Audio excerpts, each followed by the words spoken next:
Why is this funding round so significant? Well, the numbers are eye-popping for Southeast Asia. I mean, this is the biggest funding round of any company in Southeast Asia.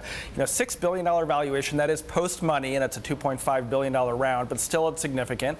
It shows Grab is now a major player in the ride-sharing space on par with companies like Lyft, a similar valuation. And it shows, as you pointed out, Uber's hold on all these markets is somewhat tenuous right now. Right. We've seen Uber get out of China, get out of Russia. How much pressure does this put on them to get out of Southeast Asia? Well, I think China and Russia are good benchmarks here. And remember, when they withdrew from those markets, it wasn't necessarily a defeat. I mean, they got out by taking major stakes in Yandex and in Didi in China.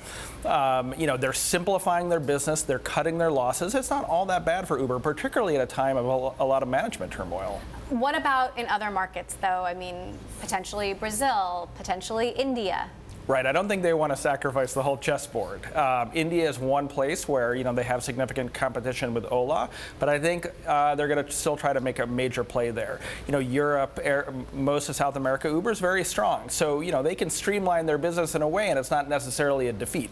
But we've come a long way from that early sentiment that maybe this could be a globe-spanning platform. Clearly, it's not. And SoftBank's also put money behind the Brazilian competitor to Uber, the Indian competitor to Uber, Ola. What do you make of SoftBank being the force that is supporting this anti-Uber alliance? Yeah, well, Masayoshi-san obviously has a lot of conviction in this category, not only in the potential in terms of transportation, but also the potential in terms of just payments, and this being a major facilitator of online payments. Now, my colleague Eric Newcomer has reported that SoftBank may also be interested in taking a stake in Uber, right, via buying some shares from investors like Benchmark and maybe also investing some more money into Uber.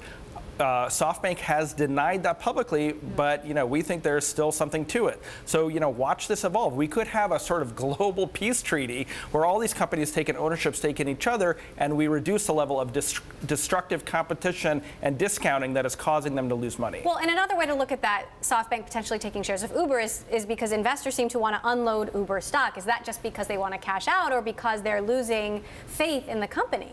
You know, I think it's probably the former. I think that they, you know, the early investors, it's now been 10 years. They are, you know, very impatient, as we know from listening to Bill Gurley over the years, you know, impatient for an IPO, which may or may not come next year.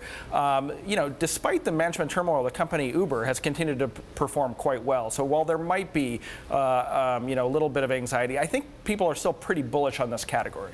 And is it performing well because it's made these, you sort of raised the white flag in some of these markets? I mean, is it better for Uber to walk away from them?